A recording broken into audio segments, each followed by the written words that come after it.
누가복음 17장 20절, 21절 말씀입니다. 우리 20절, 21절 말씀 다 함께 합독하도록 하겠습니다. 시작. 바리새인들이 하나님의 나라가 어느 때에 임하나이까 묻거늘 예수께서 대답하여 이르시되 하나님의 나라는 볼 수 있게 임하는 것이 아니요 또 여기 있다 저기 있다고도 못하리니 하나님의 나라는 너희 안에 있느니라. 아멘. 우리 성부영신의 의미는 우리 성도님들 잘 아시는 줄로 믿습니다. 우리 2022년을 이제 보내는 그런 순간을 맞이하고 있고 또 이제 새해를 맞이하는 그런 순간을 맞이하고 있습니다. 그 새해를 기대하고 소망하며 나아가시는 성도님들 되셨으면 좋겠고 내년에 주제표를 하나님 나라 임하소서 주제로 정하였습니다. 그래서 2023년에 하나님 나라의 귀한 백성들로 살아가시는 그런 성도님들이 되십시오. 오늘 본문 말씀 우리가 20절, 21절 말씀을 읽었는데 20절, 21절 말씀은 이미 임한 하나님 나라에 대하여서 말씀하고 있는 구절이에요. 그리고 22절부터 아래 말씀 37절까지 말씀은 앞으로 최종적으로 임할 하나님 나라에 관하여서 설명하고 있는 그런 말씀입니다. 그래서 오늘은 20절에서 21절 말씀, 이미 임한 하나님의 나라는 어떠한 나라인가, 그리고 그 나라를 어떻게 우리가 살아갈 수 있는가, 하나님 나라 임하소서라는 제목을 가지고 잠시 말씀을 나누도록 하겠습니다. 오늘 말씀에 보면 이 바리새인들이 예수님께 질문을 하죠. 하나님의 나라가 어느 때에 임하나이까 이렇게 물어보는 거예요. 이 질문에 예수님의 대답은 무엇입니까? 하나님의 나라는 볼 수 있게 임하는 것이 아니고 여기 있다 저기 있다고도 못하고 하나님 나라는 너희 안에 있다라고 말씀하고 계세요. 자, 질문의 내용은 무엇이죠? 어느 때, 시기와 때에 대해서 질문을 하고 있는 것인데 예수님의 대답은 시기에 대해서 말씀하고 있는 것이 아니라 여기 있다 저기 있다 그리고 너희 안에 있다, 이 장소적인 어떤 질문에 대해서 답변하시는 예수님을 이제 보게 된다는 것이죠. 때와 시기를 물었는데 왜 예수님은 마치 동문서답을 하시듯이 여기 있다 저기 있다 이런 대답을 하고 계시는 것일까요? 예수님은 지금 이 바리새인들의 어떤 표면적인 이 질문에 답을 하시는 것이 아니라 이 바리새인들의 마음속에 있는 실질적인 질문에 대답을 하고 계시는 거예요. 왜냐하면 당시 유대인들은 하나님의 나라가 어느 순간인가 가시적으로 눈에 볼 수 있도록 임한다라고 늘 생각해 왔기 때문이죠. 왜냐하면 이들에게 이 하나님의 나라는 옛날 이 다윗의 왕국, 솔로몬의 왕국과 같은 아주 눈으로 볼 때 화려하고 온 세상을 지배하고 다스리는 군림에 있는 그 나라로 생각했기 때문에 그런 하나님의 나라가 가시적으로 임하는데 그게 언제냐라는 그런 질문이라는 것이죠. 거기에 대해서 예수님은 그 하나님의 나라는 너희들이 생각하는 것과 같이 그렇게 눈에 보이는 나라로 오는 것도 아니고 또 여기 있다 저기 있다 그런 장소적인 개념이 아니라고 우리에게 말씀하고 있다는 것이죠. 즉 하나님의 나라는 가시적이지 않으며 어떤 장소적 개념도 아니라고 말씀하시면서 하나님의 나라의 어떤 영적인 성격, 내적인 성격에 대해서 말씀하고 계신 거예요. 결론적으로 말씀드리면 하나님의 나라는 지금 이 순간 어디에 임하여 있느냐? 하나님이 우리 안에 계시고 성령 하나님이 우리 안에 계시고 그 하나님이 계시며 통치하고 다스림을 받는 하나님의 백성들이 있는 그곳이 무엇입니까? 하나님의 나라라는 것이죠. 일반적으로 유대인들이 생각했던 그런 눈에 보이는 거대한 왕국, 화려한 왕국, 힘이 있는 왕국이 아니라 하나님의 통치와 다스림, 하나님이 계시는 그곳이 바로 하나님의 나라다라고 가르쳐주고 있는 그런 말씀인 것입니다. 예수님을 영접하면 우리가 물과 성령으로 거듭나게 되죠. 성령 하나님께서 우리 안에 거하시는 우리는 하나님의 처소가 되는 거예요. 우리가 하나님의 성전이 되어지는 것이죠. 그것이 바로 하나님의 나라다. 그래서 하나님의 나라는 너희 안에 있다라고 말씀하고 계시는 것입니다. 그렇다면 그분의 통치를 받는 삶은 무엇이고 하나님의 나라를 어떻게 살아갈 수 있을까요? 이 창세기에 보면은 그 하나님의 나라를 살아갔던 실질적인 그런 인물들이 나타나게 되는데, 대표적으로 요셉을 볼 수 있을 것입니다. 요셉은 어떤 인물이었습니까? 구약에서 이미 하나님의 통치 아래 살아갔던 그런 인물이에요. 요셉은 잘 아시다시피 창세기에 나타난 인물입니다. 그런데 율법은 언제 나타났나요? 하나님의 말씀대로 살아가야 될 율법은 그보다 한참 뒤에 모세 때 율법이 주어지게 되는 것이죠. 그러니까 요셉은 어떤 하나님의 율법을 아는 사람이 아니었어요. 그러나 그가 꿈을 통하여서 하나님의 살아계심과 자기의 주어주신 이 비전을 바라보면서 하나님이 이 시간 나와 함께하고 있구나를 늘 생각하며 살아갔던 사람이 요셉이라는 것이죠. 그래서 미성숙한 모습으로 형들에게 미움을 받게 되고 팔려가게 됩니다. 노예로 팔려가게 되죠. 보디발의 집에서 종살이를 하게 되는 것을 보게 돼요. 사랑하는 성도님들, 종살이를 하는 그 노예로 있는 그 집이 아무리 좋은 집이라 한들 그것을 하나님의 나라라고 할 수 있을까요? 아니죠. 대부분 그냥 일반적으로 질문을 한다면 노예로 살아야 되는 그 집이 아무리 화려하고 좋은 집이라고 할지라도 거기는 하나님의 나라가 아니라고 대답할 거예요. 그러나 요셉은 어땠습니까? 그 장소가 어떤 장소이든지 자기가 어떤 신분으로 살아가야 되는 곳이 그런 것을 개의치 않고 하나님이 나와 함께 하시기 때문에 자기가 있는 그 자리를 하나님의 나라로 만들어가는 것을 보게 되는 것이죠. 어떤 하나님의 율법이 주어진 것도 아니고 하나님의 뜻을 구체적으로 명시된 것을 받아보면서 이렇게 사는 것이 하나님의 뜻대로 사는 것이구나, 그것을 아는 사람이 아니었지만 하나님이 나와 함께 하시기에 그는 본능적으로 어떻습니까? 하나님의 통치 아래서 선한 양심을 따라 하나님의 뜻대로 살아갔다라는 거예요. 그래서 심지어 노예의 신분이지만 정말 그 주인이 인정할 수밖에 없는 삶을 살아냈고, 또 그 아내가 아주 악한 유혹을 했을 때도 그는 하나님의 뜻을 본능적으로 알고 선한 양심을 따라 그것을 뿌리치고 그것을 하나님의 나라로 계속 만들어가는 요셉의 모습을 보게 되는 것이죠. 또 모함을 받아서 어떻게 됩니까? 그 보디발의 집보다도 더 못한 곳으로 가게 되지 않습니까?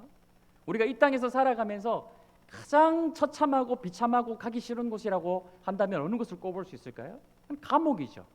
죄수들이 모여있는 감옥입니다. 거기는 어떤 사람들이 모이나요? 정말 흉악한 범죄자들, 살인자들, 음란한 사람들, 사기꾼들, 이런 사람들이 다 모여있는 것이 바로 감옥이지 않습니까? 거기를 누군가에게 거기가 하나님의 나라입니까? 라고 물어본다면 거기가 하나님의 나라라고 대답하는 사람은 아무도 없을 거예요. 그러나 요셉은 어떻습니까? 그곳에 들어가서 그곳이 하나님의 나라가 되게 하는 일에 자기 자신이 쓰임받게 되는 거예요. 그 험하고 정말 죄인들만 다 모여서 있는 그곳에서 요셉은 자신이 땅을 발을 디디고 있는 그 땅을 하나님의 거룩한 나라가 되는 일에 자기가 헌신하고 있는 것을 우리가 말씀을 통해 보게 되지 않습니까? 그래서 마침내 인정을 받고 그곳을 벗어나게 되어서 총리로 세워지게 되었을 때 온 나라를 또 어떻게 했어요? 온 나라를 하나님의 나라가 되게 하는 일에 쓰임 받는 요셉을 보게 되는 것이죠. 우리가 노예로 살아가는 것을 바라보게 되면 절대적인 어떤 가치로 봤을 때 그것은 형편없는 곳이에요. 감옥이라는 것을 절대적인 기준으로 봤을 때는 형편없는 곳이에요. 그러나 상대적인 요셉의 삶을 바라보게 될 때 그 장소와는 관계없이 자신이 그것을 어떻게 정복하고 다스리냐에 따라서 거기가 하나님의 나라로 이루어질 수 있는, 하나님의 나라가 임하는 장소가 되어질 수 있다는 것입니다. 그렇다면 이 시간 성도님들께 질문을 드리겠습니다. 교회는 하나님의 나라인가요? 교회. 절대적인 가치로 보았을 때 교회는 분명히 하나님의 나라이죠. 예수님의 그 핏값으로 사신 반석 위에 세우신 이 교회는 절대적인 가치로 보았을 때는 절대적으로 하나님의 나라임을 부인할 수 없어요. 하나님의 나라입니다. 그러나 상대적으로 보았을 때 어떨까요? 상대적으로 보았을 때 우리가 교회에 와서 이 교회가 정말 나에게 하나님의 나라입니까? 질문을 드린다면 이 시간 우리 사랑하는 성도님들에게 이 교회는 하나님의 나라인가요? 여기에 대해서 답을 하시기 전에 로마서 7장 말씀에 보면 이런 말씀이 있어요. 계명이 기회를 타서 나를 죽였도다라고 말씀하고 있는 말씀이 있어요.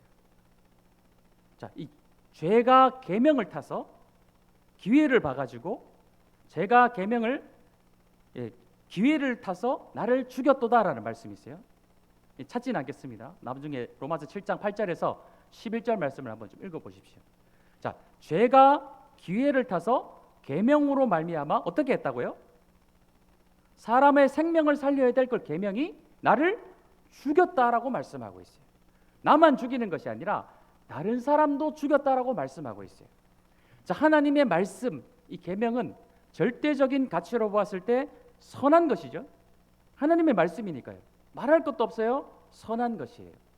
그러나 상대적 가치로 보았을 때 이 하나님의 말씀은 어떻게 사용될 수 있을까요?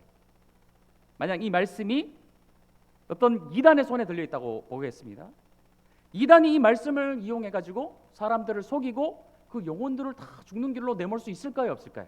지금 실제로 그렇게 하고 있는 이단들이 많이 있죠. 절대적 가치로 보았을 때 이 하나님의 말씀은 분명 선하고 좋은 것입니다. 그러나 상대적으로 이 말씀이 어떻게 사용되어지느냐에 따라서 사람을 살리는 생명의 말씀이 될 수도 있고 죽이는 말씀이 될 수도 있는 것이죠. 그래서 바울은 죄가 기회를 봐서 계명을 말미암아 자기를 죽였다라고 말씀하고 있어요. 바울에게 율법은 어떻게 사용되었습니까? 바울이 사울 시절 어떻게 했나요? 하나님의 귀한 이 생명의 율법의 말씀을 가지고 예수 믿는 사람들을 잡아 죽이는 일을 하였죠. 생명을 살려야 될 이 말씀을 가지고 바울은 어떻게 했어요? 사람을 죽였다라는 거예요. 그뿐만이 아니라 자기 자신도 죽였다라고 말씀하고 있는 것이죠. 그가 변화되어서 예수님을 만난 이후에는 이 절대적 진리의 말씀을 상대적으로도 어떻게 돼요? 사람을 생명을 살리는 일에 쓰임 받는 것을 보게 되는 것이죠. 다시 한번 질문드리겠습니다. 교회는 하나님의 나라입니까? 절대적인 건 말고요. 우리 사랑하는 성도님들에게 있어서 교회는 하나님의 나라입니까? 이해하기 쉬우시라고 한번 설명을 드려볼게요. 만약 이 자리에 단 한 명이라도 내가 보기 싫은 사람, 나와 싸운 사람, 미운 사람, 시기, 질투에 사로잡힌 사람이 그런 상대방이 나에게 있다면 매주 교회에 오는 그 순간이 두려운 순간이 되지 않을까요? 피하고 싶은 순간이 되지 않을까요? 하고 예배는 드려야 되는데 어쩔 수 없이 오게 되는 고통스러운 예배 시간이 되지 않을까요? 그분에게 있어서 이 절대적인 하나님의 나라는 상대적으로 보았을 때 하나님의 나라가 아니라 반대가 되겠죠. 지옥과 같은 것이 되겠죠. 사랑하는 성도님들, 이 사랑하는 주님의 몸된 교회를 정말 그 절대적 가치에 맞게 하나님의 나라로서 이 자리에 나와서 그 하나님의 나라 가운데 안식을 누리고 평안을 누리고 하나님이 주신 사랑과 은혜를 누리는 그런 하나님의 나라, 하나님의 임재 가운데 여러분 이 교회에 나오고 계십니까? 만약 2022년 그렇지 못했다라면 2023년에는 하나님의 나라가 이 교회 가운데 여러분에게 임하여지기를 간절히 소망합니다.